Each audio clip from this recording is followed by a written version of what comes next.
चलिए next topic हमारा जो यहाँ पर है वो है क्लासिफिकेशन ऑफ ईथर्स। अगर हमें ईथर्स को क्लासिफाई करना है तो ईथर्स को हम किस तरीके से ईथर को क्लासिफाई किया जा सकता है। Actually there are two specific ways in which we can classify the ethers. Ethers को क्लासिफाई करने के दो तरीके हैं। तो पहला क्राइटेरिया है कि on the basis of the symmetricity और सिमेट्री। ठीक है, on the basis of symmetricity का मतलब ये होता है कि जो आपके ईथर्स हैं उनसे जो एल्काइल या एराइल ग्रुप्स अटैच हैं अगर वो सिमेट्रिकल है, सेम है या डिफरेंट है, उसके बेसिस पर ईथर्स दो टाइप के होते हैं। पहले कहलाते हैं symmetrical ethers, first one are called as symmetrical ethers or these symmetrical ethers are called as simple ethers या इनको हम सिंपल ईथर कहते हैं। ठीक है, दूसरे कहलाते हैं unsymmetrical ethers। second type of ethers are called unsymmetrical ethers or they are called as mixed ethers या इनको mixed ethers कहते हैं। अब क्वेश्चन यहां पर ये अराइज होता है कि what you mean by the symmetrical ethers और सिंपल ईथर्स। अगर कोई ईथर ऐसा है जिसमें ईथर लिंकेज से जो दो ग्रुप्स अटैच हैं वो दोनों सेम हैं, जैसे इस ईथर लिंकेज से एक तरफ मिथाइल अटैच है और दूसरी तरफ भी मिथाइल अटैच है, because both of the alkyl or aryl groups attached to ether is same, that's why it is called as symmetrical ether। इसका नाम होता है डाई मिथाइल ईथर। तो डाई मिथाइल ईथर जो है वो एक सिमेट्रिकल ईथर का एग्जांपल है। एक और एग्जांपल लेना चाहूंगा मैंने यहां पर लिया ईथर लिंकेज, इसके इस साइड में C2H5 अटैच है, सपोज इधर भी C2H5 अटैच है, इसका नाम है डाई इथाइल ईथर। क्योंकि ईथर लिंकेज के दोनों साइड में इथाइल ग्रुप अटैच है, इसी वजह से इसका नाम है di ethyl ether. It is also the example of symmetrical ether because both alkyl groups attached to ether linkage is same। एक और एग्जांपल मैं दूंगा यहाँ। हमने क्या किया, हमने यहाँ पर लिया ये ईथर लिंकेज, इसके इस साइड में जो ग्रुप अटैच है वो फिनाइल ग्रुप है और इस साइड में भी जो ग्रुप अटैच है इट इज ऑल्सो फिनाइल, तो इसका नाम हो जाएगा डाई फिनाइल ईथर। तो आपने देखा ये जो हमने तीन एग्जांपल्स दिए हैं, तीनों में ईथर लिंकेज के दोनों साइड में जो आपके ग्रुप्स अटैच हैं, चाहे वो एल्काइल ग्रुप्स हैं चाहे वो एराइल ग्रुप्स हैं, वो सेम है। इसी कारण इनको बोलते हैं they are called as the examples of symmetrical ethers और they are called as simple ethers. दूसरे होते हैं अनसिमेट्रिकल ईथर्स या मिक्स्ड ईथर्स। अगर कोई ईथर ऐसा है जिसमें ईथर लिंकेज के दोनों साइड में अलग अलग एल्काइल ग्रुप्स या एराइल ग्रुप्स अटैच होते हैं, जैसे ईथर लिंकेज था, इसके एक तरफ इथाइल अटैच है एक तरफ मिथाइल अटैच है, इसका नाम हो जाएगा इथाइल मिथाइल ईथर। तो दोनों तरफ अलग अलग एल्काइल या एराइल ग्रुप्स आपके अटैच हैं, इसी वजह से it is said to be the example of mixed ether और अनसिमेट्रिकल। अनसिमेट्रिकल का मतलब अलग अलग एल्काइल ग्रुप्स अटैच हैं या अलग अलग आपके एराइल ग्रुप भी अटैच हो सकते हैं। ऐसा भी हो सकता है इसके एक साइड में तो अटैच हो जाए aryl group that is phenyl group, एक तरफ अटैच हो जाए CH3, तो इसका नाम हो जाएगा it is methyl phenyl ether. तो आपने इसमें भी ईथर लिंकेज के दोनों साइड में अलग अलग एटम्स यानी एल्काइल या एराइल ग्रुप्स आपके अटैच हैं, इसी वजह से ये भी आपका एग्जांपल हो गया अनसिमेट्रिकल ईथर का या मिक्स्ड ईथर का। अब एक और तरीका है जिसके बेसिस पर हम लोग ईथर्स को क्लासिफाई कर सकते हैं, वो है on the basis of the presence of alkyl और एराइल ग्रुप। अगर कोई पर्टिकुलर ईथर ऐसा है जिसमें ईथर लिंकेज के दोनों साइड में एलिफेटिक चेन अटैच है, मतलब एल्काइल ग्रुप अटैच है, then such type of ethers are called as aliphatic ethers. और अगर कोई ईथर ऐसा है जिसमें ईथर लिंकेज के किसी भी एक साइड में आपकी एरोमेटिक रिंग पाई जाए, then such type of ethers are called aromatic ethers। So on the basis of the presence of alkyl or aryl groups, ethers can be classified into two categories. पहला है aliphatic ether. Aliphatic का मतलब ये हो गया, ये आपका ether linkage है, इधर CH3 अटैच है आपका, इधर भी CH3 है। आपने देखा ईथर लिंकेज के दोनों साइड में एल्काइल ग्रुप्स अटैच हैं, it is said to be the example of aliphatic ether. ठीक है, एक और एग्जांपल, ये ईथर लिंकेज है, इसके इस साइड में मैंने C2H5 अटैच करवा दिया, इधर मैंने CH3 अटैच करवा दिया, it is ethyl methyl ether. इसके भी दोनों साइड में एल्काइल ग्रुप अटैच हैं, it is also said to be the example of aliphatic ether. एक और ले लेते हैं एग्जांपल। आपने यहां पर ये ईथर लिंकेज लिया, इधर ले लिया CH3 ग्रुप, इधर ले लिया suppose tertiary butyl group, this is tertiary butyl है ना, तो इसका नाम हो जाएगा, it will be tertiary butyl methyl ether. तो आपने देखा इसके ईथर लिंकेज के दोनों साइड में एल्काइल ग्रुप अटैच हैं, इसी वजह से it is also said with example of aliphatic ether. अब क्वेश्चन यहां पर ये एरोमेटिक ईथर्स क्या होते हैं? वो ईथर्स जिनमें ईथर लिंकेज के दोनों साइड में से कम एक साइड में एराइल ग्रुप अटैच हो। जैसे एग्जांपल लेते हैं, आपने यहां पर लिया ये ईथर लिंकेज, इधर अटैच है CH3 और इधर आपने अटैच करा दी कोई aromatic ring, suppose phenyl group, तो इसका नाम हो गया मिथाइल फिनाइल ईथर, नाम मैंने ये लिखा हुआ है। तो इसमें एक साइड में एरोमेटिक रिंग अटैच होने के कारण it is the example of aromatic ether. एक और एग्जांपल मैं लेता हूं, मैंने यहां पर लिया ये ईथर लिंकेज, इसके इस साइड में फिनाइल अटैच है और इस साइड में भी suppose aromatic ring attach, it is also phenyl, it is diphenyl ether. तो इसके दोनों साइड में एरोमेटिक रिंग प्रेजेंट होने के कारण ये जो आपका ईथर कहलाएगा, it is called as the aromatic ether. तो मैंने आपको बताया how ethers can be classified. पहले तो सिमेट्रिसिटी के बेसिस पर ईथर दो प्रकार के होते हैं, सिमेट्रिकल और simple ethers. Second one is unsymmetrical और मिक्स्ड ईथर। जबकि एरोमेटिक और एलिफेटिक चेन की प्रेजेंस के बेसिस पर आपके जो ईथर्स हैं उनको फर्दर टू कैटेगरीज में बांटा गया है, जिनमें से पहली कैटेगरी है aliphatic ether and the second category is aromatic ethers. तो यहां पर ये टॉपिक हमारा कंप्लीट हो गया, that is classification of ethers. इससे पहले वाली क्लास में हम लोगों ने एल्कोहल्स और फिनोल्स की क्लासिफिकेशन के बारे में बात की है। अब जो नेक्स्ट टॉपिक हमारे सिलेबस में आएगा वो है nomenclature of alcohols, phenols as well as ethers. लेकिन बच्चों एल्कोहल्स, फिनोल्स और ईथर्स के नोमेनक्लेचर से पहले कुछ स्पेसिफिक एब्रिविएशंस हैं। There are some abbreviations of alkyl groups. जो एल्काइल ग्रुप्स है ना, उनके कुछ स्पेसिफिक एब्रिविएशंस हैं जिनको हम डिस्कस करना चाहेंगे। जैसे कहीं पर वो होता है, हम जानते हैं मिथाइल ग्रुप क्या होता है, methyl group is CH3 group को बोलते हैं मिथाइल ग्रुप। लेकिन कहीं कहीं पर मिथाइल में CH3 की जगह पर अगर Me से ये रिप्रेजेंट है तो इसका मतलब क्या होता है, मिथाइल होता है। तो Me का मतलब हो गया मिथाइल। ऐसे ही कहीं पर इथाइल अगर हमने यूज किया है तो इथाइल का जो एब्रिविएशन होता है वो ET होता है।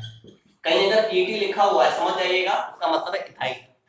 कहीं पर अगर PH लिखा है, PH क्या लिखा है, P कैपिटल और H स्मॉल, या अगर कहीं पर ये सिंबल है फाइल तो इसका मतलब होता है फिनाइल। ये फिनाइल के एब्रिविएशंस हैं दोनों, ठीक है।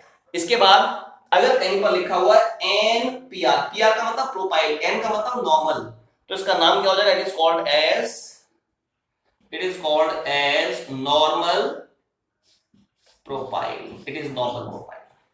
अगर कहीं पर लिखा है IPR तो PR is propyl, I means iso, it is called as iso propyl. अगर कहीं पर लिखा हुआ NBU it is called as normal, या मैं पूरा नहीं लिख रहा, नॉर्मल ब्यूटाइल। अगर कहीं पर लिखा हुआ IBU समझ जाइएगा, it is iso butyl. So these are the abbreviations which are supposed to be used.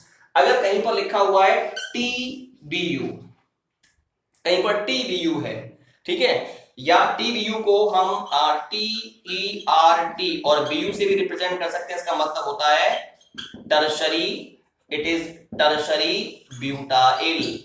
अगर कहीं पर लिखा है SBU तो इसका मतलब क्या हो जाएगा, it is secondary butyl. So these are some specific abbreviations which can be used for the different alkyl groups. ये alkyl groups के लिए जो कुछ possible abbreviations होते हैं उन abbreviations के बारे में मैंने बात की है, ठीक है। अब हम लोग बात करते हैं नेमिंग की, नोमेनक्लेचर की। सबसे पहले नेमिंग में हम लोग बात करेंगे नोमेनक्लेचर यानी नेमिंग, नोमेनक्लेचर ऑफ अल्कोहल्स। सबसे पहले हम लोग अल्कोहल्स के नोमेनक्लेचर के बारे में बात करते हैं कि जो भी आपके अल्कोहल्स होते हैं, अगर आपको उनका नाम लिखना है तो अल्कोहल्स का नाम आप कैसे लिखेंगे? We know well there are two ways by which the name of any compound can be written. पहला होता है कॉमन नेम। तो जो अल्कोहल्स होते हैं उनका कॉमन नेम हम एल्काइल अल्कोहल के फॉर्म में लिखते हैं। और अगर हम आईयूपीएक नेम की बात करें, आईयूपीएसी नेम की बात करें, तो जो भी आपके अल्कोहल्स होते हैं उनके आईयूपीएसी नेम को हम एल्केन ओल के फॉर्म में लिखेंगे। मतलब हम ये देखेंगे कि वो कंपाउंड जिसमें अल्कोहलिक ग्रुप प्रेजेंट है, तो alcoholic group containing longest carbon chain कौन सी है, और उस लॉन्गेस्ट कार्बन चेन के अल्कोहल डेरिवेटिव के फॉर्म में ही उस कंपाउंड का नाम लिखा जाता है। पता है आपको आईयूपीएसी नेम? जैसे कंपाउंड है CH3OH, आपसे कहा इसका पहले कॉमन नाम लिखो, तो कॉमन नाम का मतलब हो गया वन कार्बन है इसमें, तो वन कार्बन कंटेनिंग एल्काइल होता है मिथाइल, तो इसका नाम हो जाएगा methyl alcohol.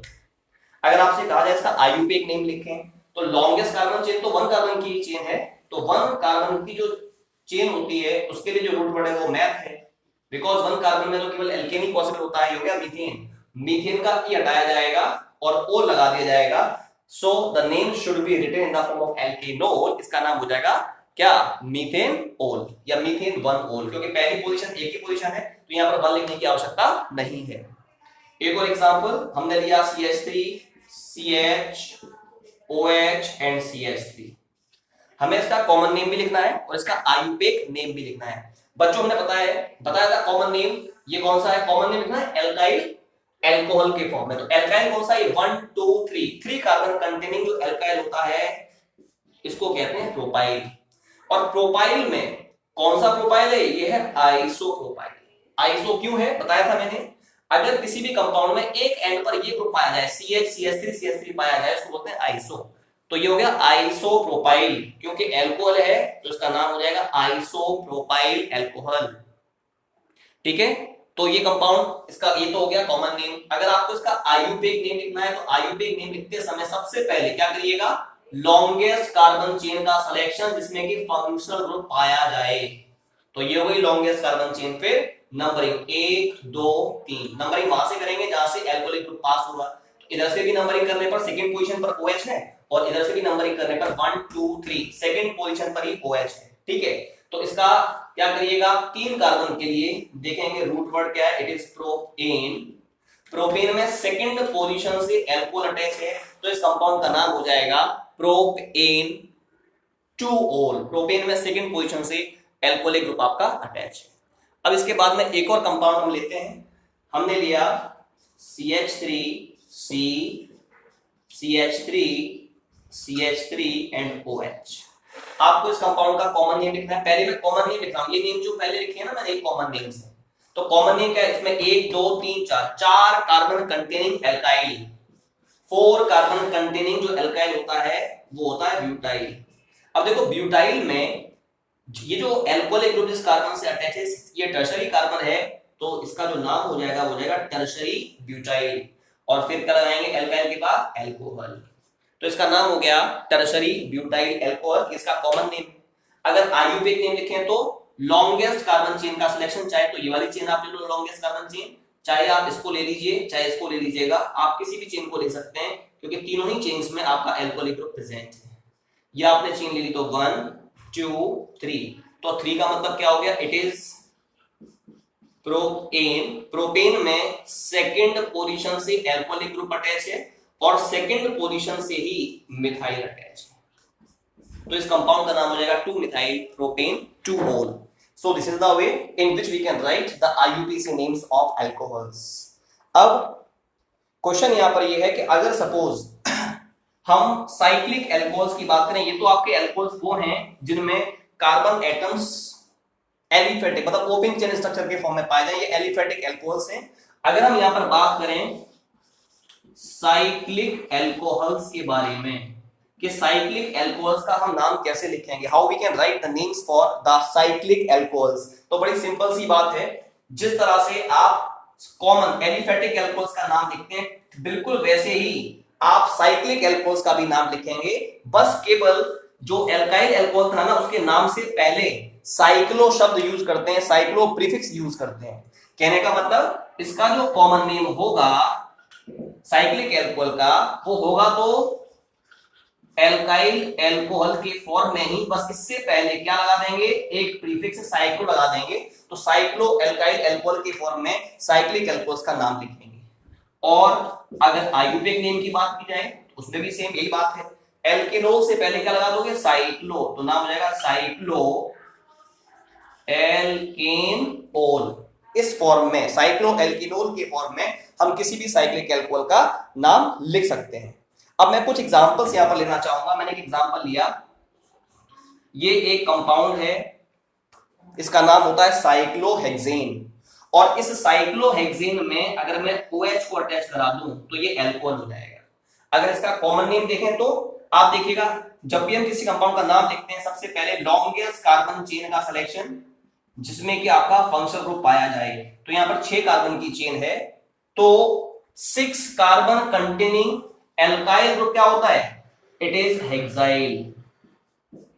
6 carbon containing alkyl is hexyl, और हेक्साइल से क्या अटैच है आपका, एल्कोहल अटैच है, और हेक्साइल एल्कोहल से पहले क्या लगाइएगा, साइक्लो, तो इस कंपाउंड का जो कॉमन नेम होगा वो हो जाएगा साइक्लोहेक्साइल एल्कोहल।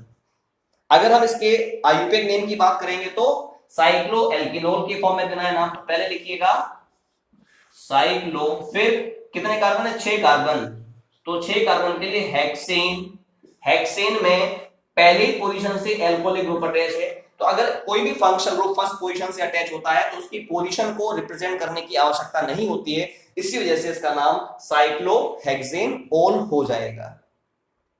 एक और एग्जांपल लेते हैं, आपने कंपाउंड लिया, ये भी साइक्लिक कंपाउंड है, ठीक है, यहां पर आपने CH3 को अटैच करवाया है और यहां पर आपने OH को अटैच करवा दिया है, ठीक है। हमें करना क्या है, इसका कॉमन नेम भी लिखना है और इसका आयुर्वेदिक नेम भी लिखना है। सबसे पहले कॉमन नेम की बात कर लेते हैं।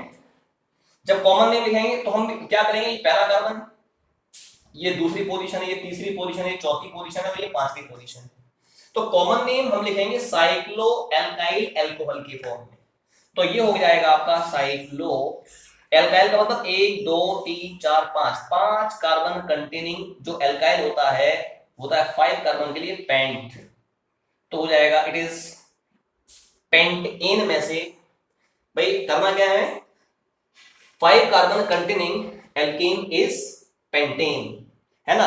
तो आप करिएगा क्या, आप इसमें से पेंटेन में से क्या करोगे, एन हटा देंगे और YL लगा देंगे, इट इज पेंटाइल, तो इसका नाम हो जाएगा साइक्लोपेंटाइल एल्कोहल, तो इसका नाम हो गया।